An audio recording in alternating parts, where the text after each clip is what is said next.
Hello, friends. This is Dave Hurwitz, executive editor at ClassicsToday.com, here with a new series, The Most Important Recording Projects Ever.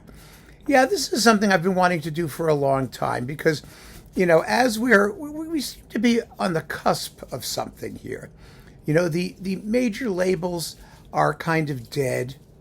There's a huge backlog of recordings that have been made over the past decades. Everything is moving towards streaming and digital media. It's all going to be a giant mess. Nothing is being sold or promoted anymore. And it's sort of hard to get excited about what's coming out when the labels themselves have no ability to tell you what's coming out or why it matters. And also because so much repertoire has been recorded. It's already there.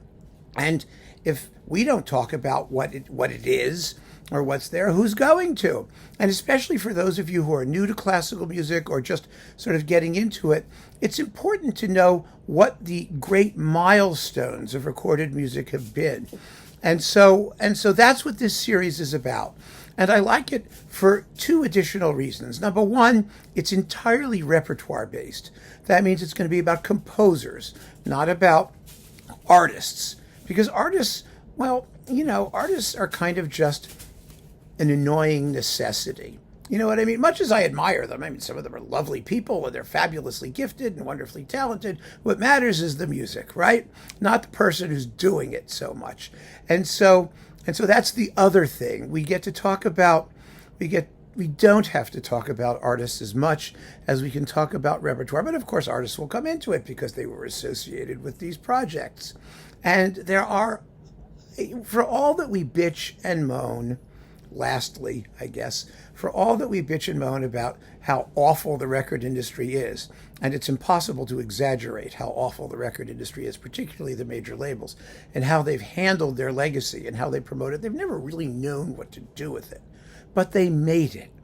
That's what's so amazing about this whole thing. They made it and created this unbelievable legacy that they have no idea what to do with.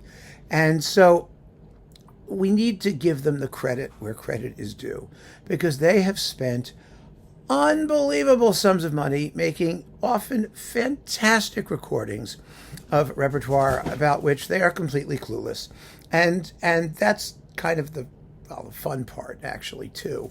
Anyway, we're going to get started. These are going to be big sets, series, projects that you never thought could have existed, but were realized from soup to nuts, from beginning to glorious fruition. And I think perhaps the perfect place to start, because it was one of the most publicized, but nowadays not as much, not as highly regarded as it was because of the record industry. Finster, stop playing with your crunchy toy there. Thank you. Okay, it's the cat. Here it is. Oh, God, it weighs a ton. The Solti ring. Hi, I'm behind it here. Here is the Solti ring by Wagner. This was a big deal. And, the irony of it is now it's been re-released. It was like this deluxe, well, this is a pretty deluxe package, but it was de-deluxified over time.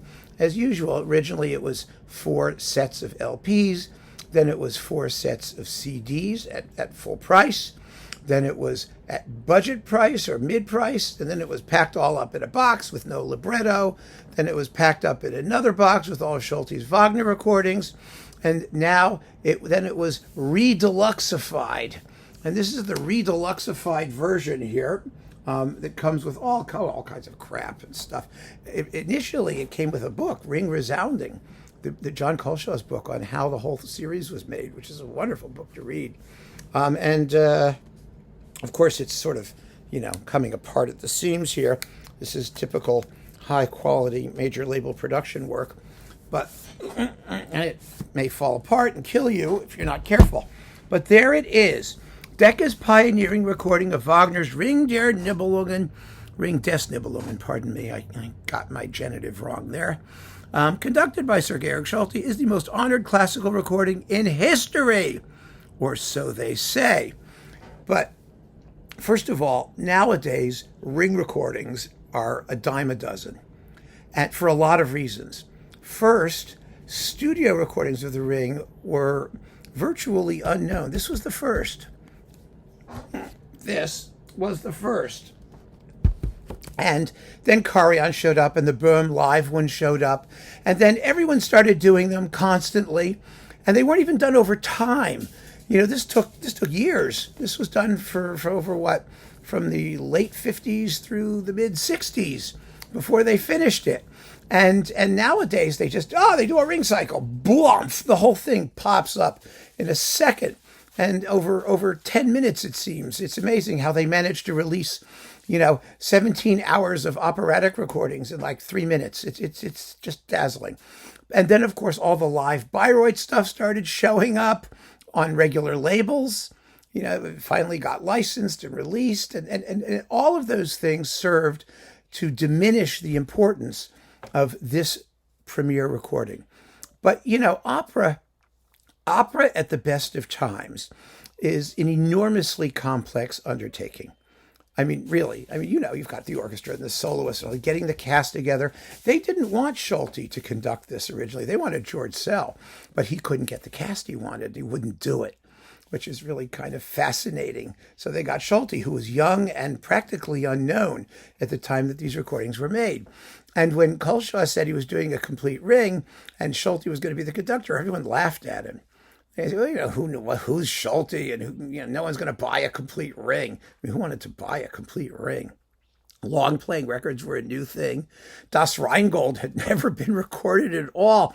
Nobody thought it was sellable because it's the best of the four operas, the most Wagnerian, the most continuous and symphonic and least soloistic, and it requires an ensemble cast. It was like unheard of that you could make money with Das Rheingold, and it was a huge bestseller, largely because of the anvils and the hi-fi sound technology that they used.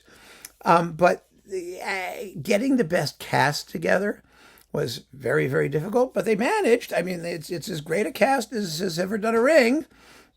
I mean, you've got, let's see, we have Wotan is split up between George London and Hans Hodder. Of course, Brunhilde is Birgit Nilsson.